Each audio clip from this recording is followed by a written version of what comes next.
Hello बच्चों, स्वागत है आप सभी का हमारे YouTube channel RP online classes में। मैं आरपी यादव आज का इस क्लास में 11th क्लास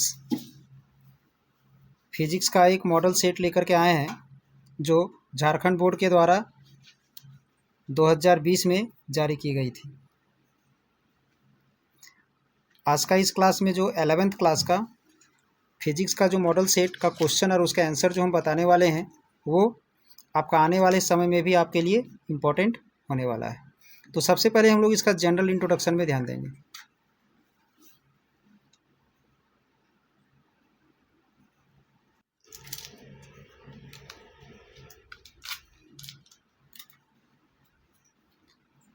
फर्स्ट क्वेश्चन में ध्यान दोगे इसका।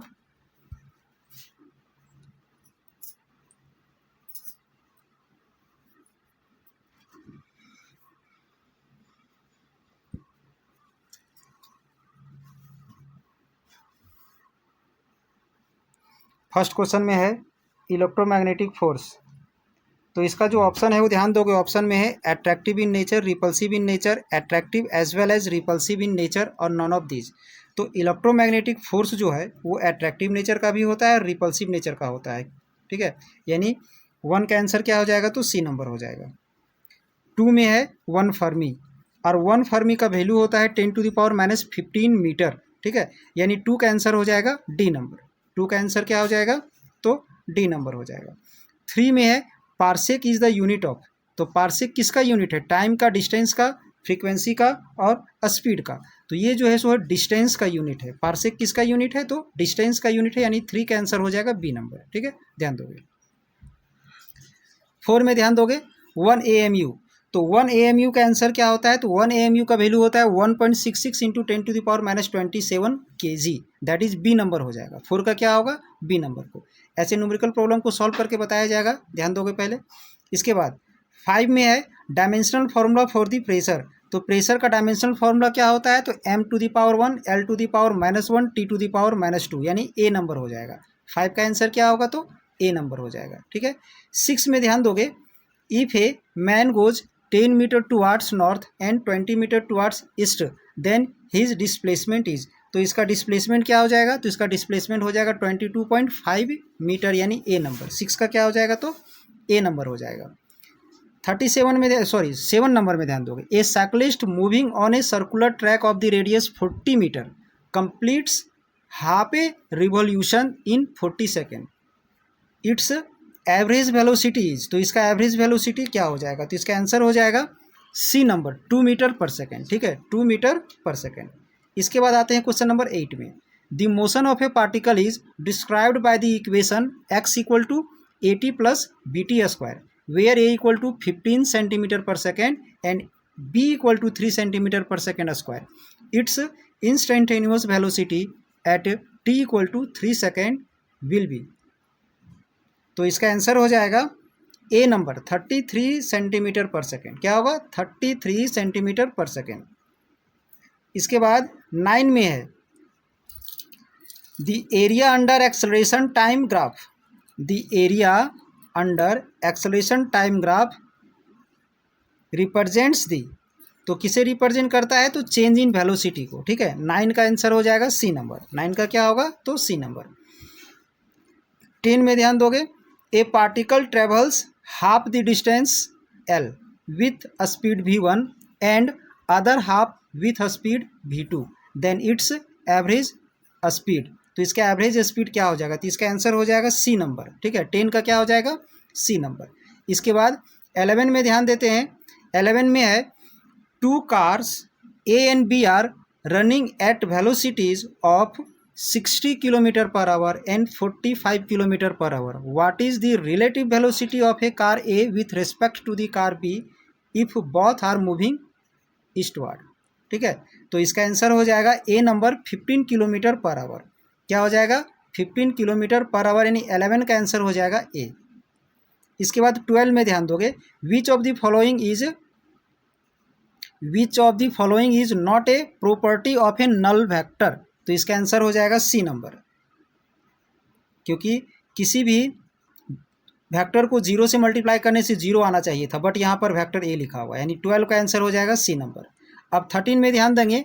13 का है if A is a vector of magnitude 5 unit due east, एक वेक्टर ए है जिसका मैग्नीट्यूड 5 है और डायरेक्शन है ईस्ट की ओर।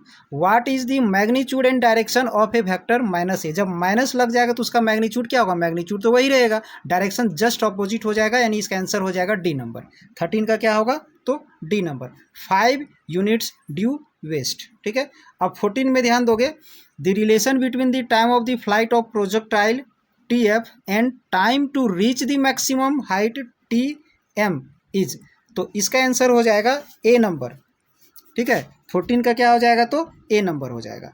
अब हम 15 में आते हैं, an insect trapped in a circular grow of the radius 12 centimetre moves along the Grove steadily and completes 7 revolution in 100 second, the linear speed of insect is, तो इसका आंसर आ जाएगा 15 का बी नंबर। 15 का क्या होगा, तो बी नंबर हो जाएगा 5.3 सेंटीमीटर पर सेकेंड। ठीक है, 16 में ध्यान दोगे, 16 का है, a stone of mass 1 kg is lying on the floor of a train which is accelerating with 1 meter per second square, the net force acting on the stone is, तो इसका हो जाएगा बी नंबर 1 न्यूटन से। 16 का क्या हो जाएगा, B 1 Newton.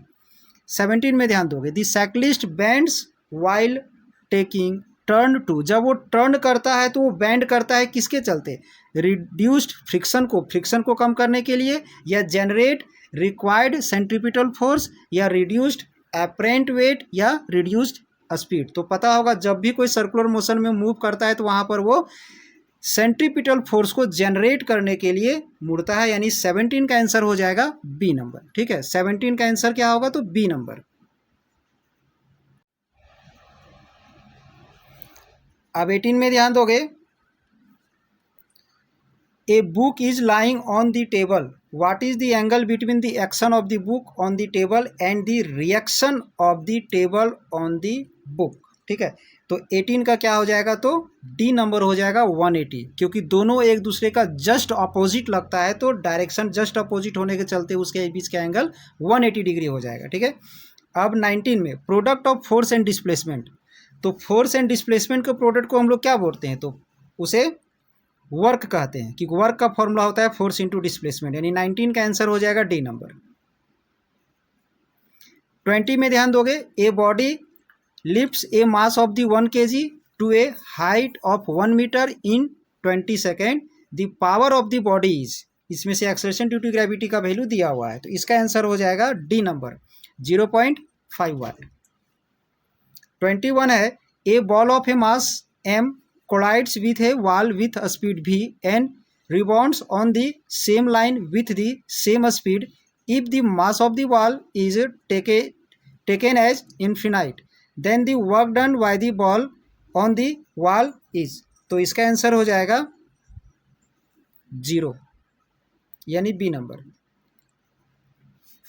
22 में ध्यान दोगे, for which of the following does the center of mass lie outside the body, for which the following does the center of mass lie outside the body, तो इसका आंसर हो जाएगा डी नंबर। ठीक है, 22 का क्या होगा, तो डी नंबर हो जाएगा। अब 23 में ध्यान दोगे, a point mass m is placed inside a spherical shell of the radius r and mass m, यानी मास m और रेडियस r वाले स्फेरिकल सेल के अंदर में एक मास रखा हुआ है, point mass, at a distance r/2 from the centre of the shell, shells का सेंटर से r/2 डिस्टेंस पर, the gravitational force exerted by the shell on the point mass is, क्या हो जाएगा, तो 0 हो जाएगा, क्योंकि किसी भी स्फेरिकल सेल के अंदर में इलेक्ट्रिक फील्ड जो है सो, सॉरी इलेक्ट्रिक फील्ड नहीं, ग्रेविटेशनल फील्ड जो है सो 0 होता है। ग्रेविटेशनल फील्ड 0 होने के चलते उसमें ग्रेविटेशनल फोर्स जो है सो 0 हो जाएगा, यानी सी नंबर हो जाएगा। 23 का सी नंबर। 24 में ध्यान दोगे, the escape velocity of 10 gram body from the earth is 11.2 kilometre per second, यानी 10 ग्राम का बॉडी पर अर्थ का जो स्केप वेलोसिटी है 11.2 किलोमीटर पर सेकेंड है। आगे उसी में है, ignoring air resistance the escape velocity of 10 kg of the iron ball from the earth will be, तो अगर 10 kg के जहाँ पर 10 kg का आयरन बॉल अगर रखा हुआ है तो उस पर एस्केप वेलोसिटी क्या होगा। तो अर्थ पर मास चेंज होने से एस्केप वेलोसिटी चेंज नहीं होता है, वो वही रहता है, यानी उस पर भी एस्केप वेलोसिटी वही होगा। दैट इज इसका आंसर क्या हो जाएगा, तो सी नंबर। 24 का आंसर क्या होगा, तो सी नंबर हो जाएगा, ध्यान दोगे। इसके बाद है 25। स्ट्रेस इज ए किस प्रकार का क्वांटिटी है, स्केलर क्वांटिटी है या वेक्टर क्वांटिटी है या टेंसर क्वांटिटी है या डायमेंशनल लेस क्वांटिटी है। तो 25 का आंसर हो जाएगा सी नंबर, ठीक है। 25 का आंसर क्या होगा, तो सी नंबर हो जाएगा। 26। According to Hooke's law of elasticity it stress is increased the ratio of the stress to strain. यहाँ बोला जा रहा है कि अगर स्ट्रेस को इंक्रीज कर दिया जाए तो ratio of the stress to strain क्या होगा। तो ये तो कांस्टेंट होता है जिसे हम लोग इलास्टिक कांस्टेंट बोलते हैं, यानी ये कांस्टेंट होगा, ये चेंज नहीं होगा, यानी क्या हो जाएगा, तो ये कांस्टेंट रहेगा, यानी 26 का हो जाएगा डी नंबर।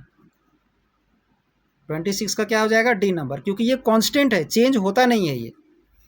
27 में ध्यान दोगे, which of the following is associated with liquid only and not for gas. तो इसका हो जाएगा ए नंबर, सरफेस टेंशन, क्योंकि सरफेस टेंशन जो है सो गैस में नहीं लगता है, ये सिर्फ कहाँ लगता है, तो लिक्विड में लगता है। 28। Application of Bernoulli's theorem can be seen in. तो बर्नौलीज थ्योरम कहाँ पर देखा जाता है, तो इसका ए नंबर हो जाएगा, डायनेमिक लिफ्ट ऑफ एरोप्लेन, ठीक है। 28 का क्या होगा, तो ए नंबर हो जाएगा। अब 29। An ideal fluid flows through a pipe of circular cross section made of 2 section, जिसमें 2 सेक्शन बना हुआ है, with the diameter 2.5 centimetre and 3.75 centimetre. The ratio of the velocities in the 2 pipes. तो उनका वेलोसिटीज का रेशियो क्या हो जाएगा, तो इसका ए नंबर हो जाएगा 9/4। इसके बाद ध्यान दोगे 30 में, dimensional formula of thermal conductivities. तो थर्मल कंडक्टिविटी का डायमेंशनल फार्मूला क्या होता है, तो थर्मल कंडक्टिविटी का डायमेंशनल फार्मूला हो जाएगा, इसका आंसर हो जाएगा बी नंबर, ठीक है। इसका आंसर क्या होगा, तो बी नंबर हो जाएगा। 32 में ध्यान दोगे, a body cools in 7 minute from 60 degree to 60 degree Celsius to 40 degree Celsius, मतलब 7 मिनट में वो 60 डिग्री से ठंडा होकर 40 डिग्री हो जाता है। Then what is the temperature in next 7 minute, अगले 7 मिनट में उसका टेम्परेचर क्या होगा, अगर सराउंडिंग का टेम्परेचर 10 है तो इसका आंसर हो जाएगा सी नंबर, 28 डिग्री सेल्सियस। 32 का क्या हो जाएगा, तो सी नंबर, 28 डिग्री सेल्सियस। अब हम लोग आते हैं 33 में, first law of thermodynamics is the law of conservation. तो फर्स्ट लॉ ऑफ थर्मोडायनेमिक्स में किस लॉ का कंजर्वेशन हुआ था, मास का या लीनियर मोमेंटम का या एनर्जी का या एंगुलर मोमेंटम का। तो उसमें एनर्जी का कंजर्वेशन बताया गया है, यानी 33 का हो जाएगा सी नंबर। 34 में है internal energy of an isolated system. तो आइसोलेटेड सिस्टम का इंटरनल एनर्जी क्या होता है, तो कांस्टेंट रहता है, रिमाइंस दी सेम, यानी 34 का क्या हो जाएगा, तो ए नंबर हो जाएगा। 34 का क्या होगा, तो ए नंबर। इसके बाद 35 में है, find the efficiency of a Carnot engine working between 127 degree Celsius to 27 degree Celsius. यानी ये कार्नोट इंजन है जिसका टेम्परेचर जो है सो 127 से 27 के बीच रहता है, मतलब हॉट बॉडी का रहता है 127 और कोल्ड बॉडी का रहता है 27 डिग्री सेल्सियस। तो इसका इफिशियंसी क्या हो जाएगा, तो 25%, दैट इज बी नंबर। 35 का हो जाएगा बी नंबर।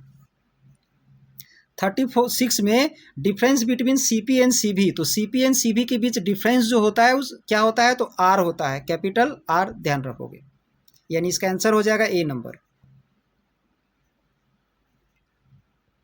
यानी 36 का आंसर क्या हो जाएगा, ए नंबर हो जाएगा, क्योंकि इसमें पूछा गया है difference of CP and CV. CP और सीवी के बीच का जो डिफरेंस होता है वो आर होता है, पढ़े हो गए, CP minus CV equal to R, यानी 36 का आंसर हो जाएगा ए नंबर, ठीक है। अब इसके बाद 37, if the pressure and volume of a certain quantity of ideal gas are half then its temperature. तो इसका टेम्परेचर क्या होगा, तो इसका टेम्परेचर हो जाएगा बिकम्स 1/4, ठीक है। इसका टेम्परेचर क्या हो जाएगा, तो 1/4 हो जाएगा, ध्यान दोगे।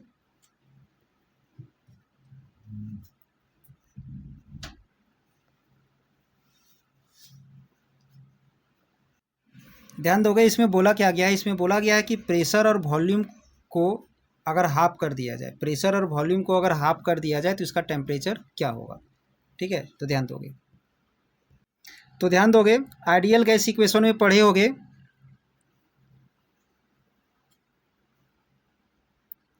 P V equal to N R T, ये पढ़े होगे। ठीक है, आइडियल गैस इक्वेशन में ये बताया गया है। तो यहाँ से अगर हम निकालते हैं पी वी बाय टी का मान तो क्या हो जाएगा, एन आर हो जाएगा, यानी ये कांस्टेंट हो जाएगा। यानी इसके अनुसार दो अलग अलग कंडीशन में, ठीक है, अलग अलग कंडीशन में हमें टेम्परेचर के बारे में पता लगाना है। तो क्वेश्चन में इसमें क्या निकालना था, तो टेम्परेचर निकालना था। ठीक है, तो अगर हम इसमें से टेम्परेचर का मान अगर निकाल देते हैं, ध्यान दो कि टेम्परेचर का मान अगर निकाल लेते हैं तो क्या आ जाएगा, P V by N R आ जाएगा। ठीक है, पी वी बाय क्या आ जाएगा, एन आर। अब इसमें क्या करने बोला गया है, इसमें करने के लिए बोला गया है कि प्रेशर और वॉल्यूम को हाफ कर देना है। ठीक है, तो प्रेशर और वॉल्यूम को ध्यान दोगे, प्रेशर और वॉल्यूम को जब हम हाफ करेंगे तो यहाँ पर क्या आ जाएगा, P/2 आ जाएगा इंटू V/2 आ जाएगा और एन आर आ जाएगा। ये नया टेम्परेचर हो गया, इसे T डैश मान लेते हैं। अब इसे ध्यान दोगे यहाँ पर, तो T डैश को हम लोग लिख सकते हैं, क्या लिख सकते हैं, तो ये 2 और 2 मल्टीप्लाई होके यहाँ पर 1/4 हम ले आए। ठीक है, फिर क्या हो जाएगा, PV/NR, ये आ गया। तो अब यहाँ से देखोगे तो 1/4 को ऐसे ही रह जाएगा, और ये PV/R का ये वैल्यू जो है, ये यहाँ से इसका वैल्यू क्या है, यहाँ से तो इसका वैल्यू T है, तो यहाँ पर हम T पुट कर देंगे। यानी जो नया टेम्परेचर है वो पहले वाले टेम्परेचर का क्या हो गया, तो 1/4 हो गया। ठीक है, 1/4 हो गया, यानी इसका आंसर क्या हो जाएगा, तो बी नंबर हो जाएगा, बिकम्स 1/4। ठीक है, 37 का क्या हो जाएगा, तो बी नंबर हो जाएगा। ध्यान दोगे 38 में है equation of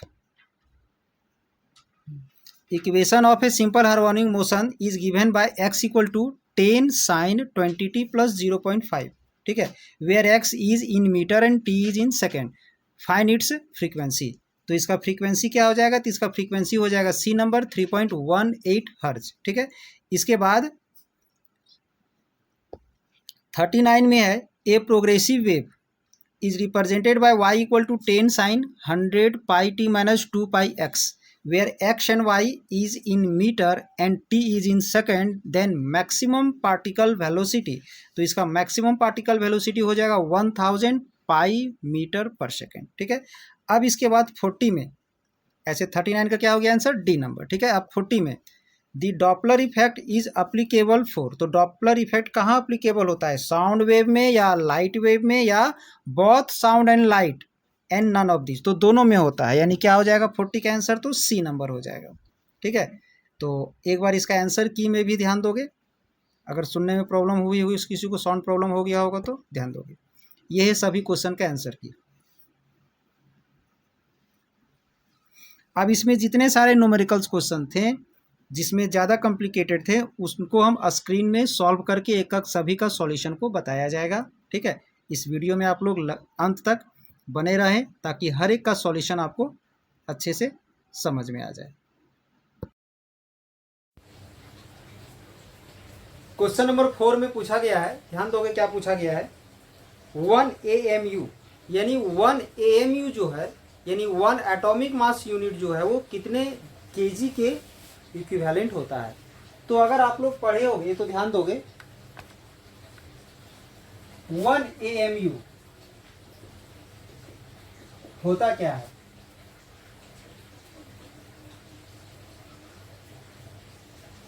mass of 1 atom of C12 divided by 12। Carbon के 3 आइसोटॉप्स होता है।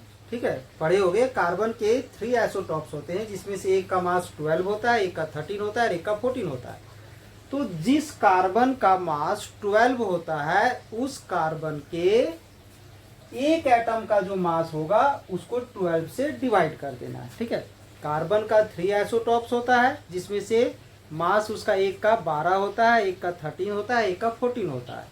तो जिस कार्बन के आइसोटॉप्स का मास 12 होता है, उस कार्बन के एक एटम का जो मास है उसका 1/12 हिस्सा, या उसको 12 से डिवाइड कर दो, जो भी उसका वैल्यू आएगा उसी को हम लोग क्या बोलते हैं, 1 AMU। ठीक है, तो चलिए इसको हम लोग सॉल्व करते हैं आज।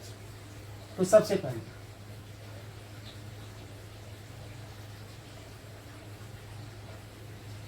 Mass of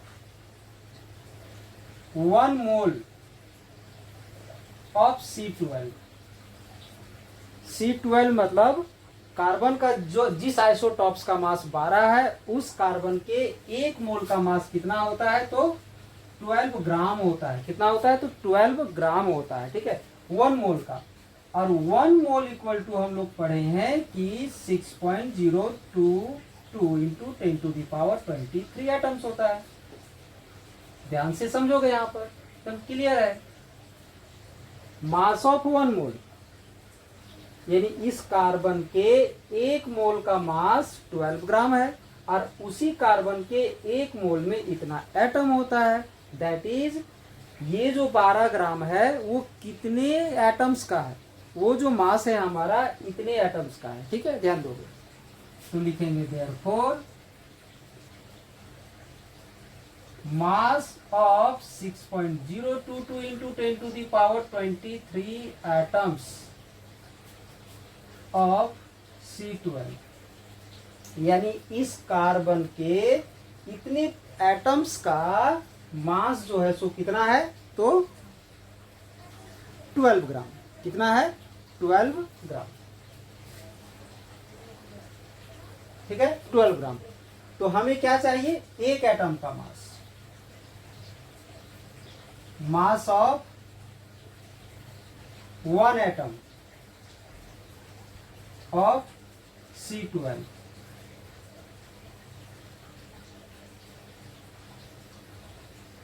equal to 12 by 6.022 into 10⁻23। Mass of 1 atom of C12 यानी इस कार्बन के एक एटम का मास हमारा ये आ गया। ठीक है, और यहां ध्यान दोगे 1 AMU इक्वल टू क्या है, मास of 1 atom of C12। C12 के एक एटम का मास को 12 से डिवाइड कर देना है। तो ये जो वैल्यू हमारा आया इस न्यूमरेटर का आया है। ठीक है, तो अब अगर हम यहाँ पर ध्यान दोगे, यहाँ पर क्या लिखते हैं, mass of 1 atom of C12, और इसका डिवाइड में हम 12 ले लेते हैं, मतलब इसमें डिवाइड कर दिए तो उधर भी हम डिवाइड कर देंगे, ये बचेगा। ठीक है, ये तो सिंपली ऐसे समझ सकते हो कि ये यहाँ जो मल्टीप्लाई में है उसे हम लोग इधर डिवाइड में ले आए, तो यहाँ पर 1 बच गया। यानी मास of 1 atom of C12 divided by 12 का वैल्यू ये होगा। फिर से हम रिपीट करते हैं, इस C12 वाले कार्बन के एक मोल का मास 12 ग्राम होता है, और उसी एक मोल में इतना एटम्स होता है, यानी ये जो मास है हमारा इतने परमाणुओं का है। यानी लिख सकते हैं mass of this atom of C12 equal to 12 gram, यानी C12 के इतने एटम्स का मास है वो। तो एक एटम का मास निकालने के लिए इसे डिवाइड कर दिए, ये मल्टीप्लाई में था उसको डिवाइड में ले आए, और ये जो वैल्यू है हमारा ये है। यानी यहाँ पर हम लोग लिख सकते हैं therefore 1 AMU equal to 1 by 6.022 into 10⁻23। अब इसे थोड़ा सा हम लोग सॉल्व करने वाले हैं। ठीक है, तो ध्यान दोगे, और एक्चुअली में ये ग्राम में आ रहा है हमारा, फिलहाल किस में आ रहा है, ग्राम में आ रहा है। इसमें हम लोग डिवाइड करने के लिए हम सिंपल सा तरीका यूज करते हैं, ऊपर नीचे 10 से मल्टीप्लाई कर देते हैं।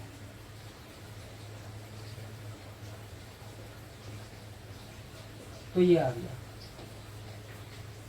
इसमें यहाँ पर 1 था तो वहाँ 10 मल्टीप्लाई कर दिए, नीचे भी हम एक 10 मल्टीप्लाई किए तो 10⁻23 था तो 10⁻24 हो गया। ठीक है, अब ध्यान दोगे यहाँ पर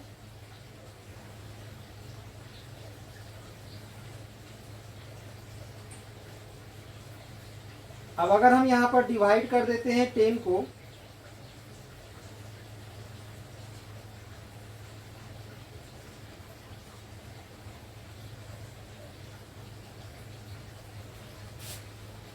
ये जो है 10 को डिवाइड कर देते हैं 6.022 और अलग से 1/10⁻24 लिख देते हैं।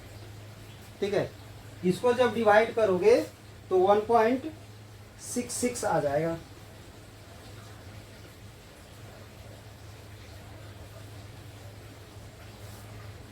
वन पॉइंट 6605 आएगा और ये जो हमारा ऊपर चला जाएगा 10⁻24 ग्राम आ जाएगा।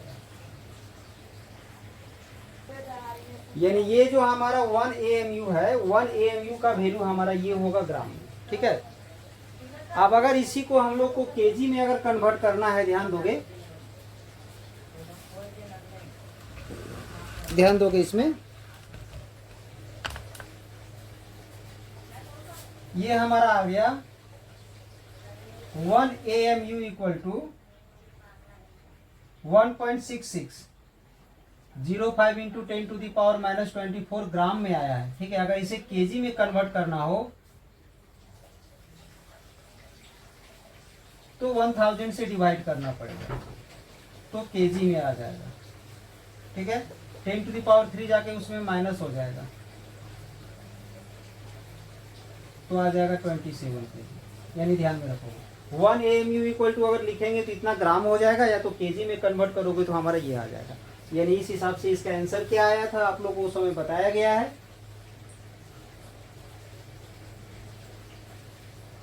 1.66 इंटू 10⁻27 केजी। यानी इसका आंसर आ गया था बी नंबर।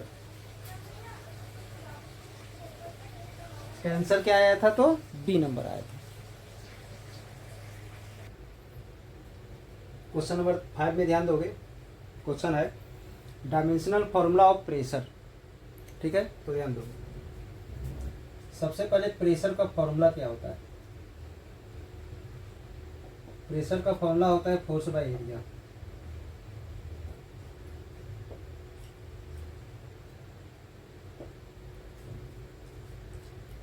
ये जो फोर्स है उसका होता है मास इनटू एक्सेलरेशन।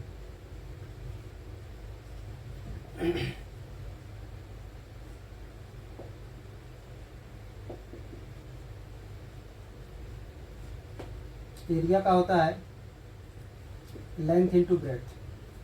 ठीक है, एक्सेलरेशन का पढ़े होगे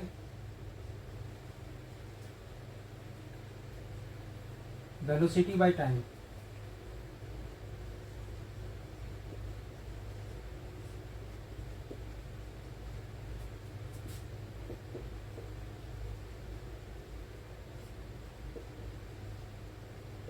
और वेलोसिटी का होता है डिस्प्लेसमेंट बाय टाइम। ऐसे तो इतना डिटेल जाना जरूरी नहीं है, शॉर्ट में जा सकते हैं आप लोग। और फिर इसका नीचे अलग से टाइम है, ये टाइम और वेलोसिटी का डिस्प्लेसमेंट बाय टाइम हो गया।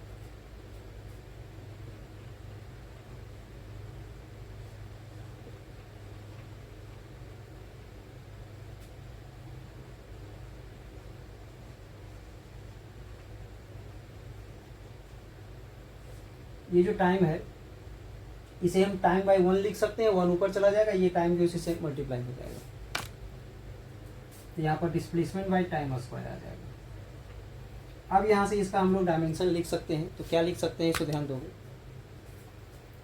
मास का हो जाएगा m, लेंथ का भी l और इसका भी l, तो l स्क्वायर हो जाएगा। डिस्प्लेसमेंट का l और यहाँ टाइम स्क्वायर, एक l कैंसिल हो जाएगा तो m by l t square आ जाएगा।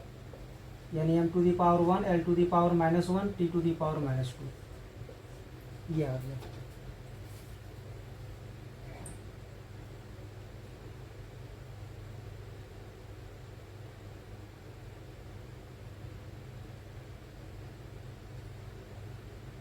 यानी इसका आंसर हो जाएगा ए नंबर। इसका आंसर क्या आएगा? तो ए नंबर आ जाएगा answer.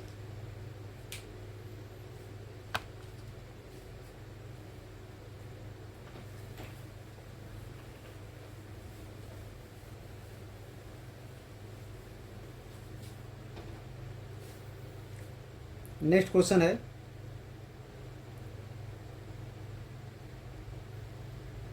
If a man goes 10 metre towards north and 20 metre towards east, then his displacement, ध्यान दोगे 6 नंबर के लिए। अगर इसे हम लोग ईस्ट मान लेते हैं और इसे वेस्ट मान लेते हैं,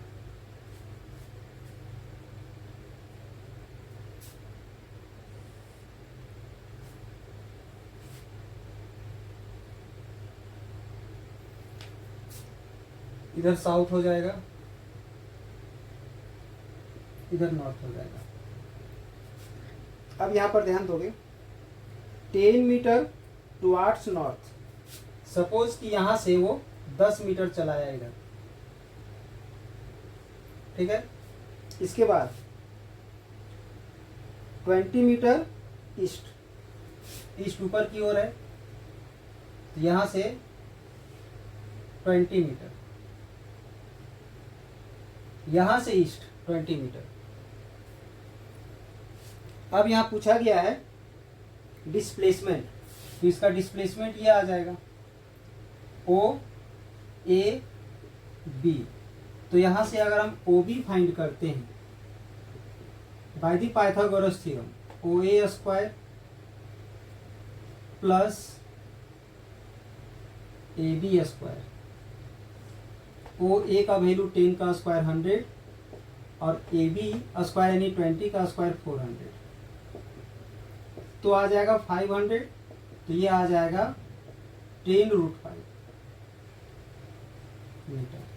क्या आ जाएगा 10√5 मीटर। अब यहां से √5 का वैल्यू निकाल करके हम लोग इसको मल्टीप्लाई करेंगे।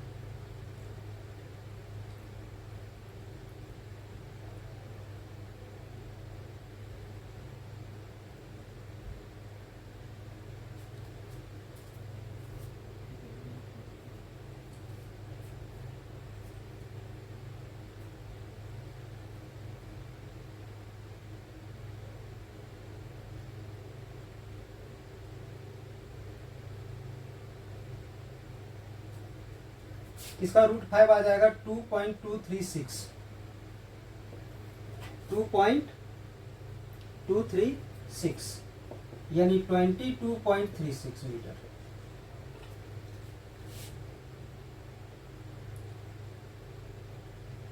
$22.36 मीटर। तो 22.36 तो कहीं है नहीं, 22.5 है, तो उसी को देना है आंसर में। ऐसे तो 22.36 आ रहा है, बट ऑप्शन में 22.5 है, ठीक है। तो अप्रोक्स आंसर हम दे सकते हैं, आंसर हो जाएगा ए नंबर 22.5 मीटर।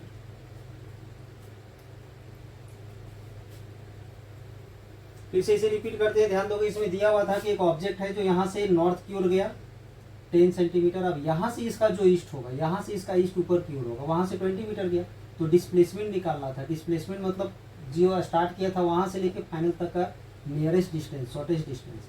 तो पाइथागोरस थ्योरम से इसका मान हम लोग निकाल लिए, ये जो कि हमारा आ गया 22.36।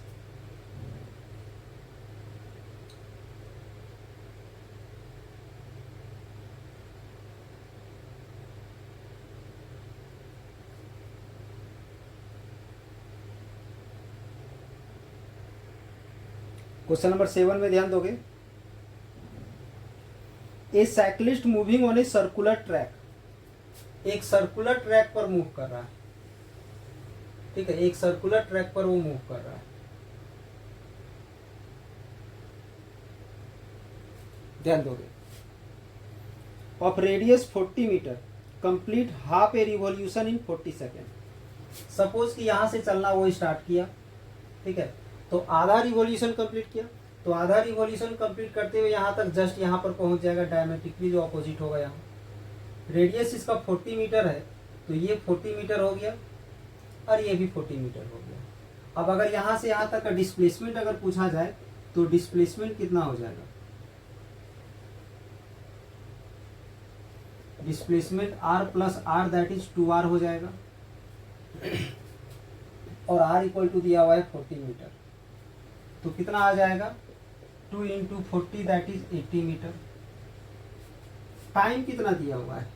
टाइम इसका लग रहा है 40 सेकेंड। तो एवरेज वेलोसिटी निकालना है। एवरेज वेलोसिटी का फॉर्मूला क्या होता है? डिस्प्लेसमेंट बाय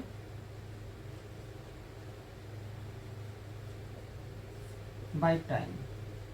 डिस्प्लेसमेंट आ गया 80 और टाइम आ गया 40 that is 2 metre per second. क्या आ गया इसका? तो 2 मीटर पर सेकेंड आ गया।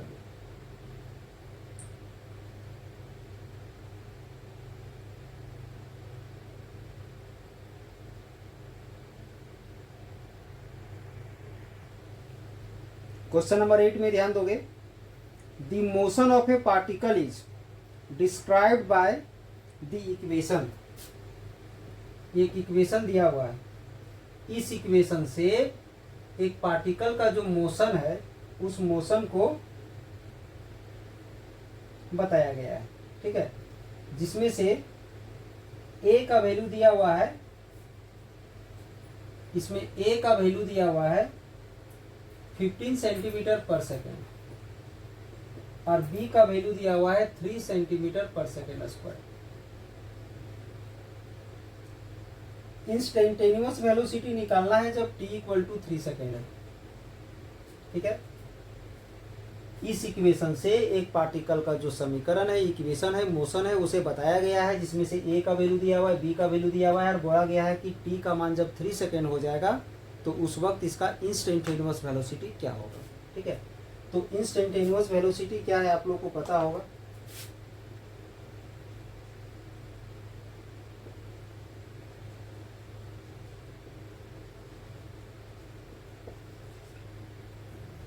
v equal to D X by D T, यानी ये जो दिया हुआ है उसको हम लोग डिफ्रेंशिएट कर देंगे टाइम के रिस्पेक्ट में।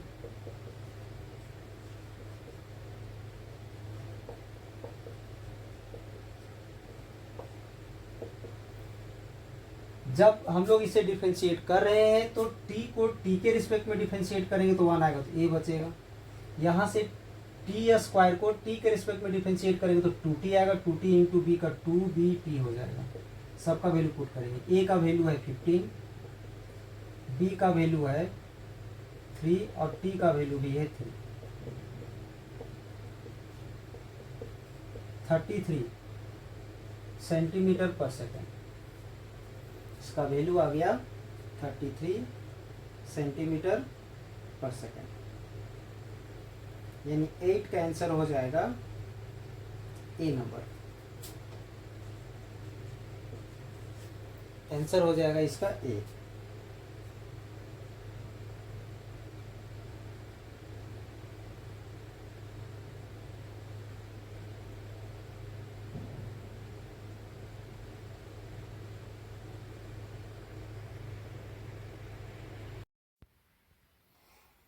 क्वेश्चन नंबर 10 है, ध्यान दोगे।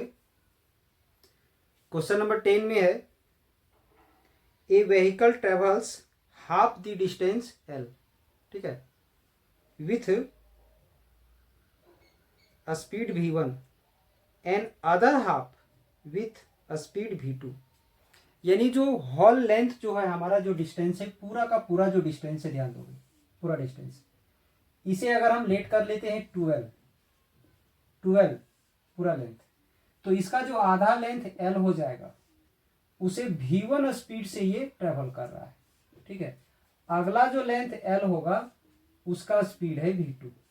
क्वेश्चन को एकदम ध्यान से समझना है। जो हॉल लेंथ है उस हॉल लेंथ को अगर हम 12 लेट कर लेते हैं, ठीक है, तो इस 12 में से जो उसका आधा लेंथ जो l होगा उसमें उसका स्पीड क्या है v1 और अगले आधा लेंथ में उसका स्पीड है v2, ठीक है। तो क्या निकालना है इसका? तो इसका एवरेज स्पीड फाइंड करना है, एवरेज स्पीड।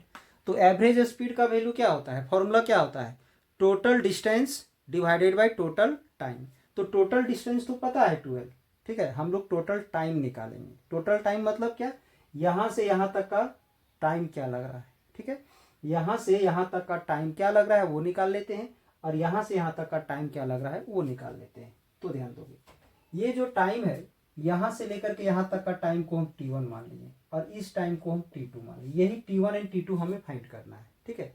तो फॉर्मूला पढ़े होगे, speed equal to distance by time, ठीक है। तो टाइम का फॉर्मूला क्या हो जाएगा, टाइम का हो जाएगा distance by speed,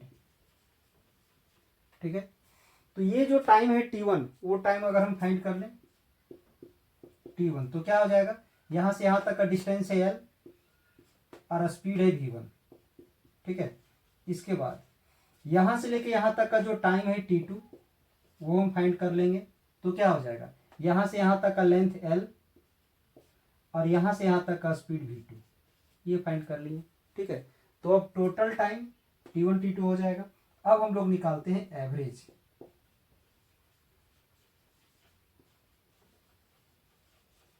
average speed निकालते हैं हम लोग। तो एवरेज स्पीड का क्या हो जाएगा,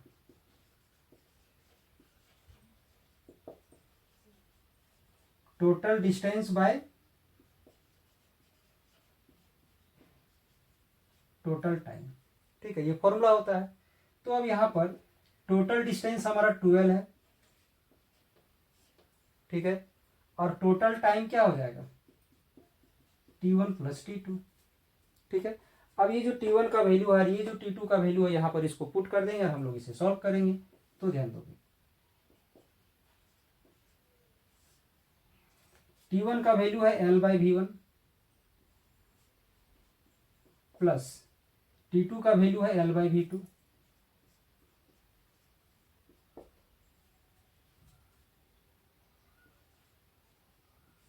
अब यहां पर एलसीएम लोगे V1 V2, ठीक है, एलसीएम क्या हो जाएगा V1 V2, ये V2 यहां मल्टीप्लाई हो जाएगा तो LV2 आ जाएगा, प्लस ये यहां मल्टीप्लाई हो जाएगा LV1, ठीक है। तो ध्यान दोगे, इसके बाद यहां से L और यहां से L कॉमन ले लेंगे, तो बचेगा V2 plus V1 divided by V1 V2, ये L से L कट गया, ठीक है। ये जो V1 V2 है ऊपर जाके मल्टीप्लाई हो जाएगा 2 के साथ, 2V1 V2 bye V1 plus V2 आ गया, ठीक है। ध्यान दोगे, फिर से समझाते हैं इसको, एक बार हम रिपीट करते हैं। टोटल लेंथ है हमारा 12, और क्वेश्चन में दिया हुआ है कि जो भी टोटल लेंथ है उस टोटल लेंथ का जो हाफ लेंथ जो L है उसमें उसका स्पीड V1 है, अगले हाफ लेंथ में उसका स्पीड V2 है। तो इस यहाँ का एवरेज स्पीड क्या होगा, एवरेज स्पीड का फॉर्मूला होता है total distance by total time. तो टोटल डिस्टेंस तो हमें पता है 12, हमें टोटल टाइम चाहिए। तो टोटल टाइम फाइंड करने के लिए हम लोग यहाँ से लेके यहाँ तक का पहले टाइम T1 मान लिए, इसे निकाल लेते हैं, और यहाँ से लेके यहाँ तक का टाइम हम T2 मान लिए, ये निकाल लेते हैं, ठीक है। तो टाइम का फॉर्मूला होता है डिस्टेंस बाय स्पीड। तो ये जो टाइम T1 होगा उसका क्या हो जाएगा, डिस्टेंस बाय स्पीड, यानी डिस्टेंस है L और स्पीड है V1, तो L/V1 हो गया। सिमिलरली यहाँ का जो टाइम T2 है वो हो गया L/V2। अब फॉर्मूला अप्लाई करोगे total distance by total time का, तो टोटल डिस्टेंस हमारा 12 हो गया, total time T1 plus T2 हो गया। T1 का वैल्यू क्या है L/V1, तो L/V1 पुट कर दिए। T2 का क्या है L/V2, तो L/V2 पुट कर दिए, ठीक है। अब यहाँ पर हम क्या करेंगे, तो एलसीएम लेंगे, एलसीएम ले लिए, तो ये V2 यहाँ मल्टीप्लाई हो गया, ये V1 इधर मल्टीप्लाई हो गया, नीचे बच गया V1 V2, L से L कॉमन ले लिए तो L कैंसिल हो गया। अब ये जो V1 V2 है ये ऊपर जाके मल्टीप्लाई हो गया, ठीक है। ये जो V1 V2 है यहाँ पर ऊपर में जाके क्या हो गया, तो मल्टीप्लाई हो गया, तो 2V1 V2 हो गया, 2V1 V2 और डिवाइड में V1 प्लस V2, ठीक है। तो यानी इसका आंसर क्या आ जाएगा, सो ध्यान दोगे,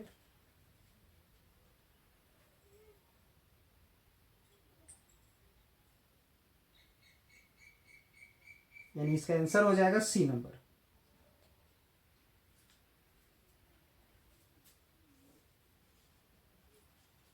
आंसर इसका क्या होगा, तो सी नंबर हो जाएगा 10 का।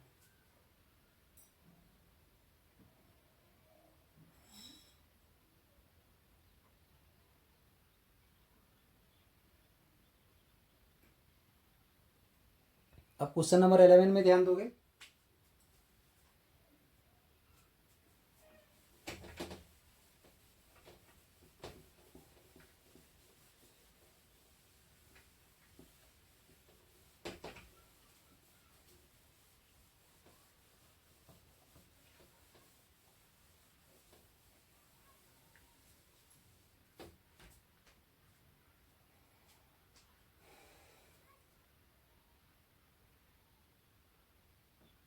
क्वेश्चन नंबर 11 में क्या ध्यान दोगे, two cars A and B are running at velocities of 60 km per hour and 45 km per hour.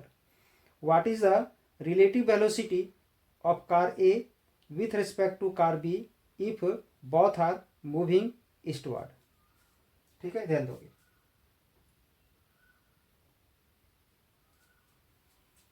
Question number 11,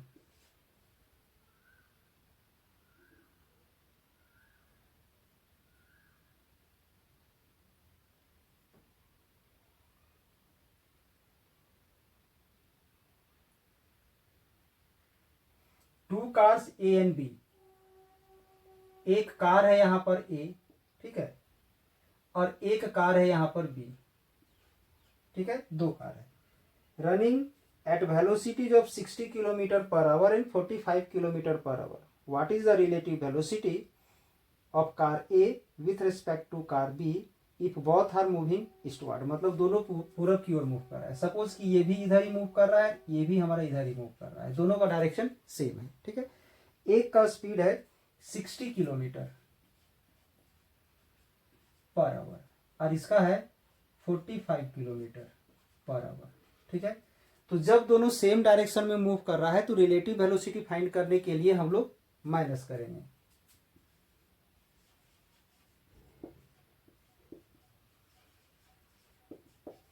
relative velocity, तो अगर ए का रिलेटिव वेलोसिटी बी के रिस्पेक्ट में फाइंड करना है तो ए माइनस बी होगा, और अगर बी का रिलेटिव वेलोसिटी ए के रिस्पेक्ट में निकालना है तो बी माइनस ए हो जाएगा। तो यहां पर ए का फाइंड करना है तो पहले ए को लेंगे, ए माइनस बी, और ए का वैल्यू 60 है और माइनस 45,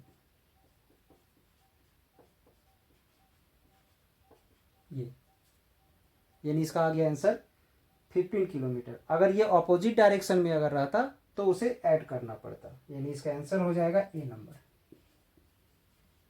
आंसर क्या होगा, तो ए नंबर हो जाएगा 15 किलोमीटर पर आवर। इसके बाद 13 में ध्यान दोगे, 13 में है if A is a vector magnitude 5 units due east, what is the magnitude and direction of a vector minus A. तो जस्ट ऑपोजिट हो जाएगा, एक वेक्टर ए है जिसका मैग्नीट्यूड 5 है और डायरेक्शन किधर है, मैग्नीट्यूड 5 है और डायरेक्शन ईस्ट की ओर है। तो अगर यहाँ पर माइनस ए का पूछा गया है तो मैग्नीट्यूड तो वही होगा, मैग्नीट्यूड वही होगा और डायरेक्शन क्या हो जाएगा, जस्ट ऑपोजिट, तो ईस्ट वेस्ट की ओर हो जाएगा, यानी इसका आंसर हो जाएगा डी नंबर।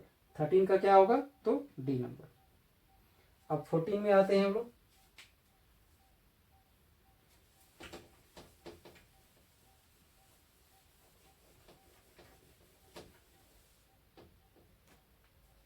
फोर्टीन में क्या है, ध्यान दोगे, the relation between time of flight of projectile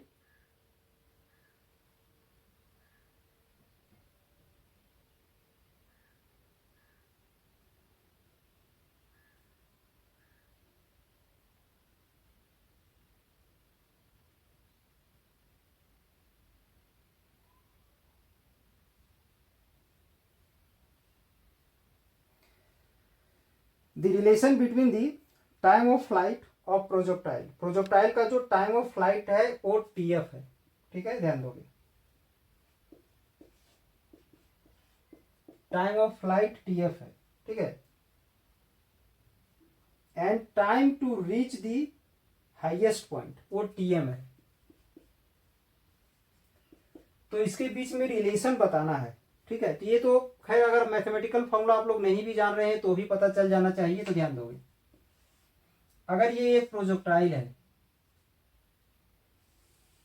पढ़े होगे, ये अगर प्रोजेक्टाइल है तो ये हाईएस्ट वाला पॉइंट अगर है, ठीक है, तो ध्यान देना सब, यहां से लेकर के यहां तक जाने का टाइम और यहां से फिर यहां तक आने का टाइम वो दोनों इक्वल होगा। तो यहां से हाईएस्ट पॉइंट तक जाने का जो टाइम होता है उसे हम लोग टाइम ऑफ एसेंट बोलते हैं, और हाईएस्ट पॉइंट से ये हिटिंग ग्राउंड वाले पॉइंट तक अगर आने का जो टाइम होता है उसे हम लोग डिसेंट टाइम बोलते हैं। दोनों इक्वल होता है, ऊपर जाने का जो टाइम होता है उतना ही टाइम नीचे आने में लगता है, ठीक है। यानी यहां से यहां तक का जाने का टाइम और यहां से यहां तक आने का टाइम इक्वल होता है, और ये पूरा होता है टाइम ऑफ फ्लाइट। तो इसका मतलब ये जो टाइम ऑफ फ्लाइट जो है इस टाइम का या इस टाइम का कंपेरिजन किया जाए जस्ट डबल होगा। यानी यहां पर क्या हो जाएगा, टी एफ इक्वल टू हो जाएगा 2 TM। क्या हो जाएगा, जस्ट डबल हो जाएगा, क्योंकि ये जो टाइम है यहां से यहां तक का है और ये जो टाइम है ये पूरा टाइम है, और ये टाइम और ये टाइम इक्वल होता है।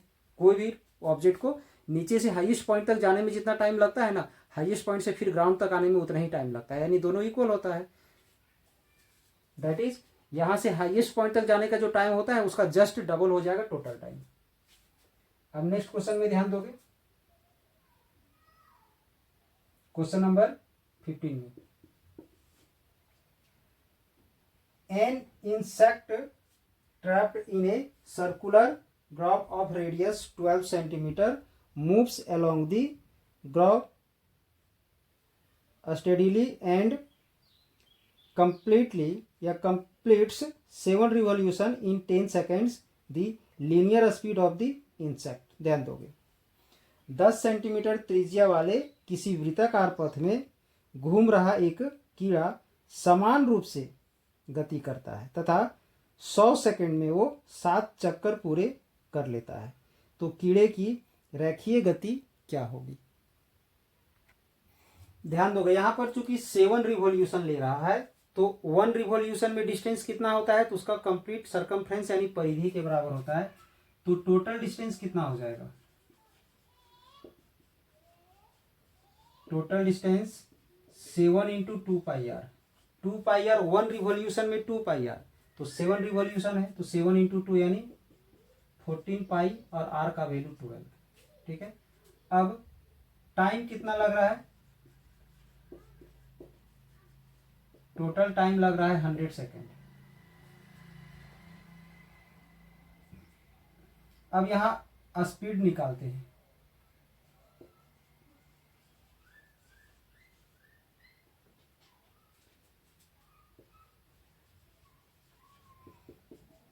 तो total distance by total time, तो टोटल डिस्टेंस हमारा ये है 12 into pi into 12 by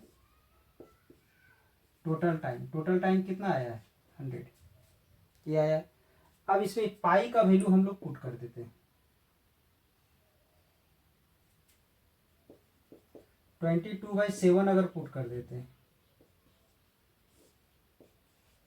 pi का वैल्यू अगर 22/7, 3.14 भी पुट कर सकते हो, कोई दिक्कत नहीं है। ये 7 से यहाँ कैंसिल हो जाएगा 2 टाइम्स, मल्टीप्लाई करेंगे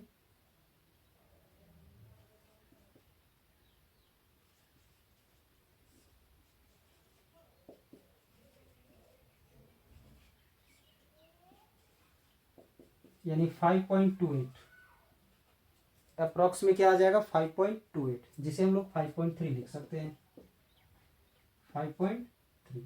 अब यहाँ पर रेडियस का यूनिट चूंकि दिया हुआ था सेंटीमीटर में, इसीलिए सेंटीमीटर पर सेकेंड हो जाएगा। क्या हो जाएगा, तो सेंटीमीटर पर सेकेंड। चूंकि जब कोई भी चीज किसी सर्कुलर पाथ में 1 रिवॉल्यूशन जब लेता है तो उसका डिस्टेंस कितना होता है, तो 2πr होता है, ठीक है।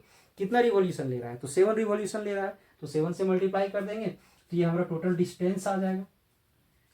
टोटल टाइम है 100 सेकेंड।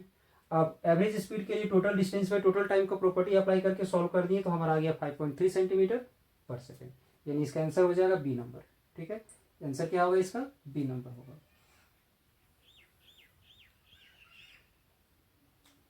अब 16 में ध्यान दोगे।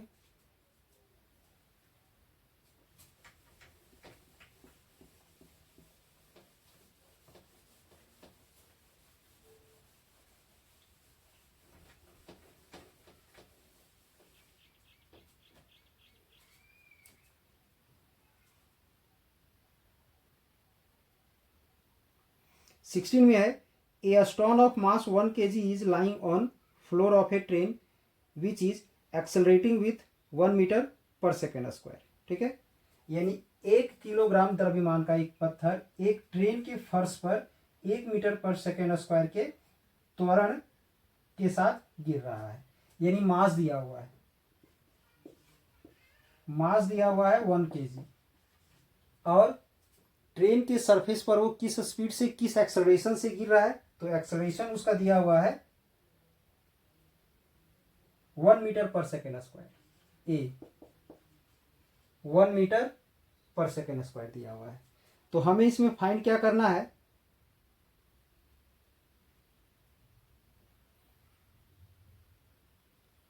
The net force acting on stone. Stone पर जो नेट फोर्स जो लगेगा, तो फोर्स का फॉर्मूला क्या होता है, फोर्स इक्वल टू होता है एम ए। तो एम का है 1 और एक्सेलरेशन भी है हमारा 1, तो 1 न्यूटन आ गया। यानी फोर्स क्या लगेगा इसमें, तो 1 न्यूटन का लगेगा। यानी इसका आंसर हो जाएगा बी नंबर। अब इसके बाद 17 में ध्यान दोगे, ये तो खैर बता दिया गया था, इसमें बी होगा। इसके बाद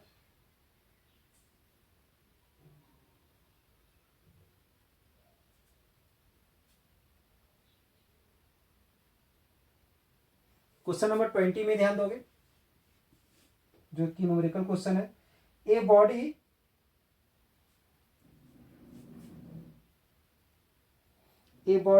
lifts a mass of the 1 kg to a height of the 1 metre in 50 second. तो इसमें पावर निकालना है, ध्यान दोगे।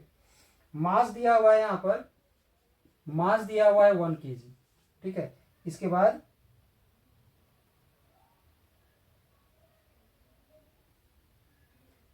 To a height of 1 metre, वो कितने हाइट पर है, तो 1 मीटर का हाइट पर है।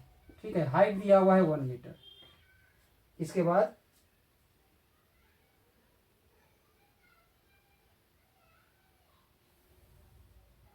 ध्यान दोगे क्वेश्चन में फिर से, एक लड़का 20 सेकेंड में 1 मीटर ऊंचाई तक 1 किलोग्राम के एक द्रव्यमान को उठाता है। यानी 1 kg का एक बॉडी है जिस मास को एक लड़का जो है 1 सेकेंड में, सॉरी 1 मीटर तक उसे उठाने में कितना समय लगता है, तो उसे 1 मीटर तक उठाने में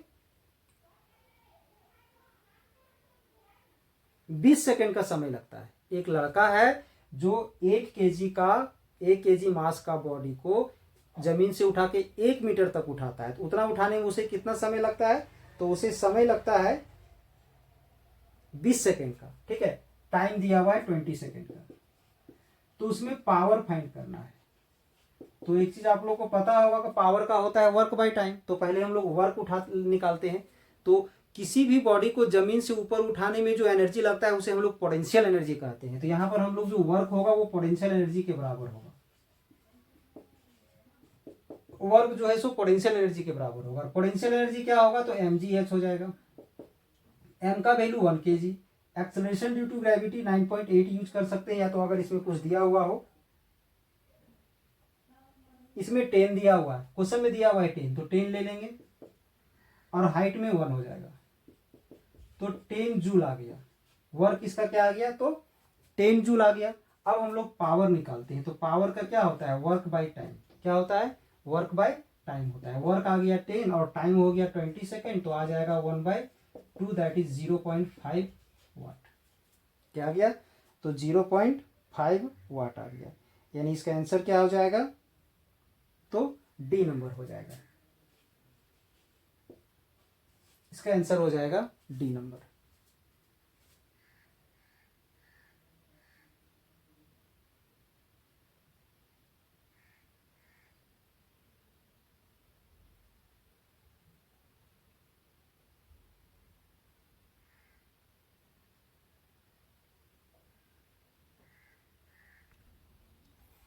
23 में है a point mass m is placed inside a spherical shell. तो ध्यान दोगे, अगर कोई भी स्फेरिकल सेल है, ठीक है, कोई भी स्फेरिकल सेल है, तो स्फेरिकल सेल के अंदर में इलेक्ट्रिक फील्ड जीरो होता है। इन साइड कहीं भी ध्यान रखोगे, कोई भी स्फेरिकल सेल के इन साइड जो इलेक्ट्रिक फील्ड जो होता है, उस इलेक्ट्रिक फील्ड का मान, सॉरी इलेक्ट्रिक फील्ड बोल रहे हैं, मैग्नेटिक फील्ड, ठीक है, उसमें मैग्नेटिक फील्ड,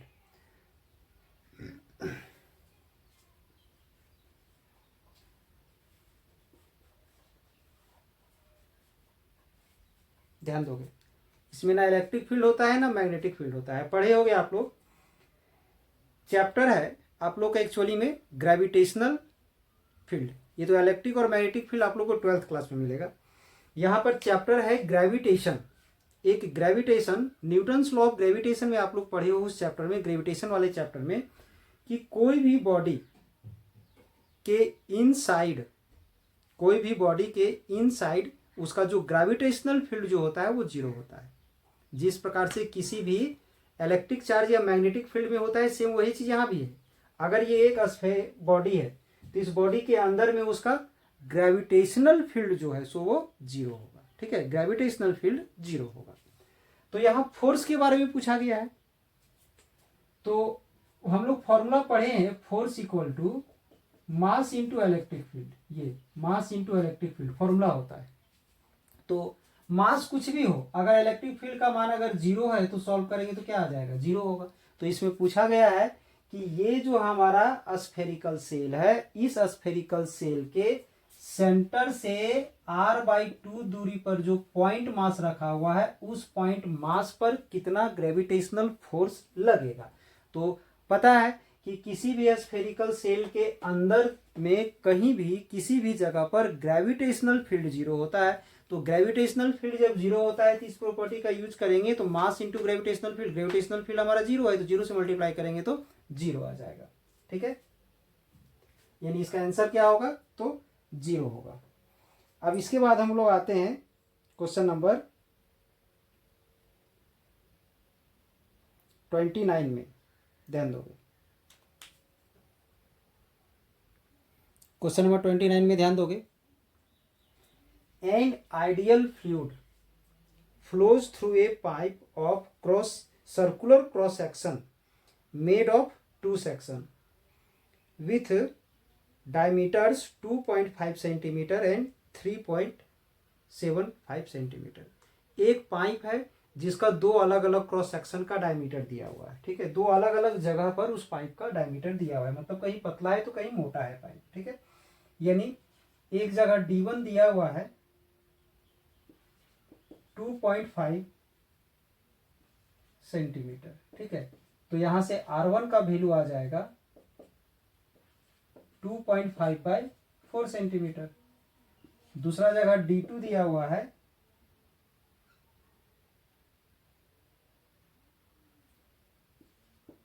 3.75 सेंटीमीटर, ठीक है, तो रेडियस यानी R2 हो जाएगा 3.75/4 सेंटीमीटर, ये ठीक है। अब उन दोनों जगहों पर इसका वेलोसिटी निकालना है, वेलोसिटी का रेशियो। तो इसमें एकमात्र प्रॉपर्टी यूज हो रहा है equation of continuity. Bernoulli's theorem में आप लोग पढ़े होंगे इक्वेशन ऑफ कंटिन्यूटी, तो ध्यान दोगे।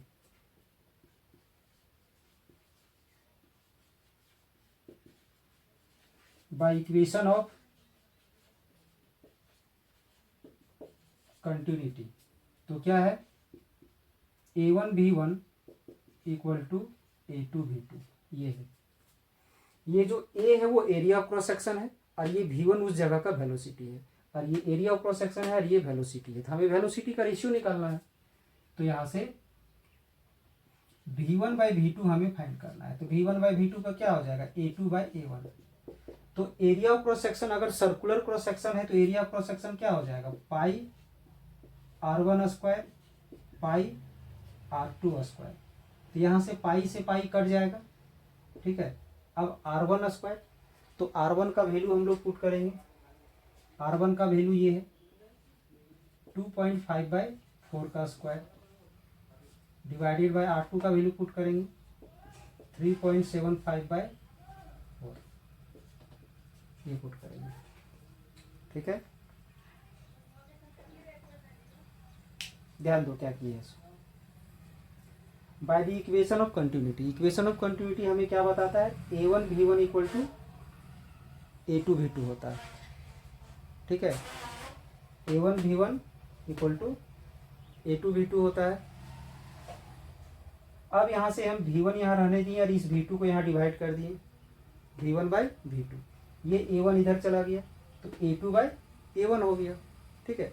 ये A1 A2 A है क्या, एरिया ऑफ क्रॉस सेक्शन है। सर्कुलर अगर है तो पाई आर स्क्वायर होगा, तो A2 के लिए हम पाई यहाँ थोड़ा सा मिस्टेक कर दिए हैं, क्योंकि यहाँ पर जब A2 है ना तो यहाँ पर भी तो 2 हो जाएगा। A2 के लिए पाई R2 स्क्वायर और A1 के लिए पाई R1 स्क्वायर, ऐसा होगा। तो यहाँ मिस्टेक हो गया हमारा, ठीक है, ये नहीं आएगा।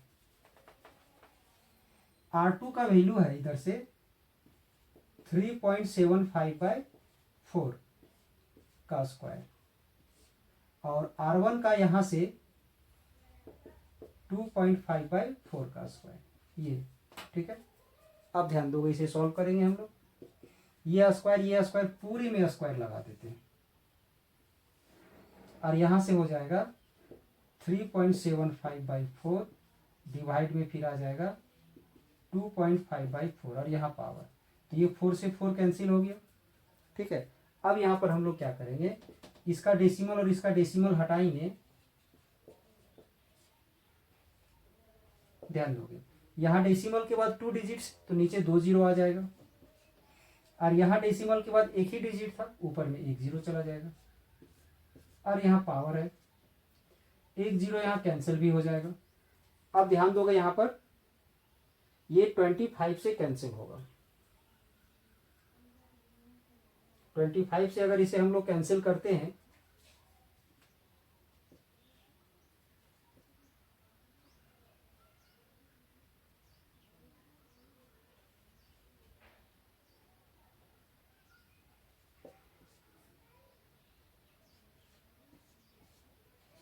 तो ये आ गया। 25 से इसे कैंसिल किए तो 10 आ गया, 25 से इसे कैंसिल किए तो 15 आ गया। अब ये 5 से भी कैंसिल होगा, तो 5 से कैंसिल करोगे तो ये 3 आ जाएगा और ये 2 आ जाएगा, तो 3/2 का स्क्वायर करेंगे तो 9/4 आ जाएगा। क्या आ गया इसका, 9/4, यानी 29 का क्या हो जाएगा आंसर, 29 का हो जाएगा ए नंबर, ठीक है। अब आगे ध्यान दोगे,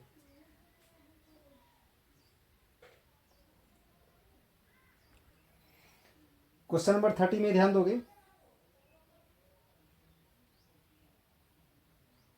dimensional formula of specific heat capacity. Specific heat capacity का डायमेंशनल फॉर्मूला हमें बताना है। तो सबसे पहले हम लोग स्पेसिफिक हीट कैपेसिटी का फॉर्मूला जान लेते हैं। तो स्पेसिफिक हीट कैपेसिटी के लिए जो फॉर्मूला यूज होता है वो इस प्रकार से होता है, delta Q equal to m/c/ΔT, ऐसा था। इसमें से जो C है ये हमारा स्पेसिफिक हीट कैपेसिटी है, यानी यहाँ पर C इक्वल टू आ जाएगा m∆T/ΔQ। ये मास है, ये टेम्परेचर है, ये हीट एनर्जी है, ठीक है। तो अगर यहाँ से हम लोग इसका डायमेंशन फाइंड करते हैं तो मास के लिए m हो जाएगा, ये टेम्परेचर है तो टेम्परेचर के लिए केल्विन हो जाएगा, ठीक है। ये एनर्जी है तो एनर्जी के लिए हो जाएगा mL⁻², और T⁻⁻², ये हो जाएगा। अब हम लोग अगर इसे सॉल्व कर देते हैं तो इसका आंसर आ जाएगा।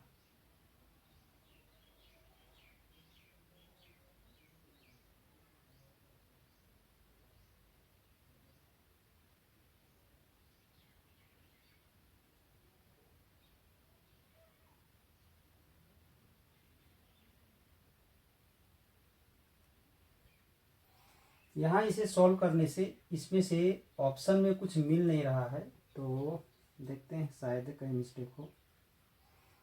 यहाँ पर हम लोग मिस्टेक किए, ये नहीं होगा।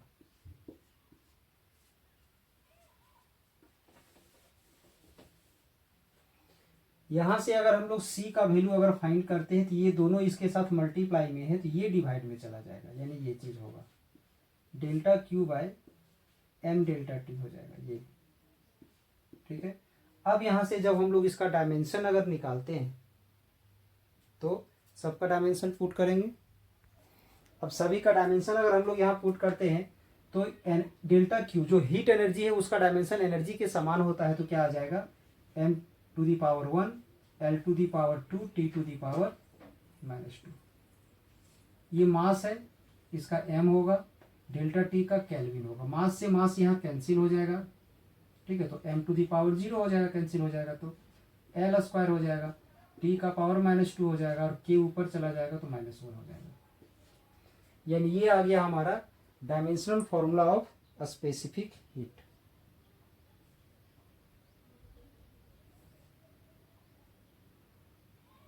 यानी इसका आंसर हो जाएगा डी नंबर।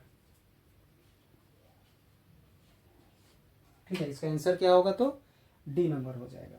अब हम लोग 31 में dimensional formula of thermal conductivity देखते हैं। ठीक है,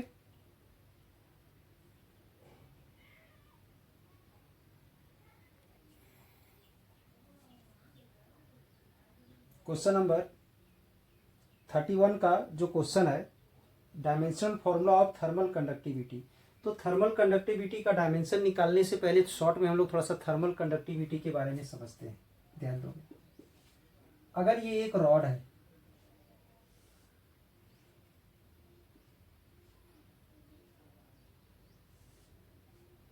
और अगर इस रॉड को हीट किया जा रहा है, गर्म किया जा रहा है, ठीक है, अगर इसे हम लोग गर्म कर रहे हैं, ठीक है, और यहाँ का टेम्परेचर अगर T + ΔT है और यहाँ का टेम्परेचर T है, क्योंकि अगर इस इंड को अगर हीट कर रहे हैं तो हीट तो कंडक्ट होगा बट इसका टेम्परेचर उससे कम होगा। ठीक है, अब ये जो लेंथ है अगर ये dx है, ज़्यादा लेंथ नहीं होना चाहिए, स्मॉल लेंथ होना चाहिए, और ये जो एरिया ऑफ क्रॉस सेक्शन जो है, ये एरिया ऑफ क्रॉस सेक्शन को हम लोग A मान लेते हैं, और इसका जो हीट कंडक्ट होने का जो रेट होगा, ठीक है, हीट कंडक्ट होने का जो यहाँ पर रेट होगा वो क्या होगा, सो ध्यान दोगे, dq/dt जो होगा ये डायरेक्टली प्रोपोर्शनल होगा किसका, तो टेम्परेचर डिफरेंस का। ठीक है, टेम्परेचर डिफरेंस का डायरेक्टली प्रोपोर्शनल होगा, तो टेम्परेचर डिफरेंस डेल्टा टी है।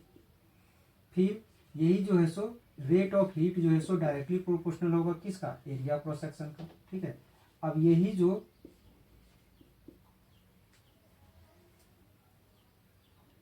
इन्वर्सली प्रोपोर्शनल होगा, किसका इन्वर्सली प्रोपोर्शनल होगा, ये जो डिस्टेंस है इसका इन्वर्सली प्रोपोर्शनल होगा, ये होता है। तो यहां से अब हम लोग क्या करते हैं कि सभी को कंबाइन कर देते हैं और उसके लिए जो कांस्टेंट जो यूज होगा उसी को हम लोग थर्मल कंडक्टिविटी कहते हैं। अब यहां से अगर हम सभी को कंबाइन कर देते हैं एक साथ,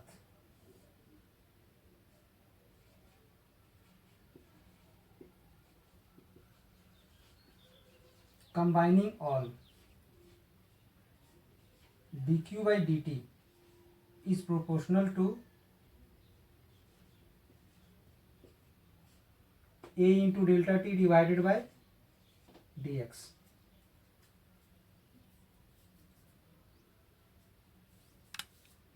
अब ये जो प्रोपोर्शनल का जो साइन है इसको हटा के हम लोग यहाँ पर एक कांस्टेंट का यूज करते हैं।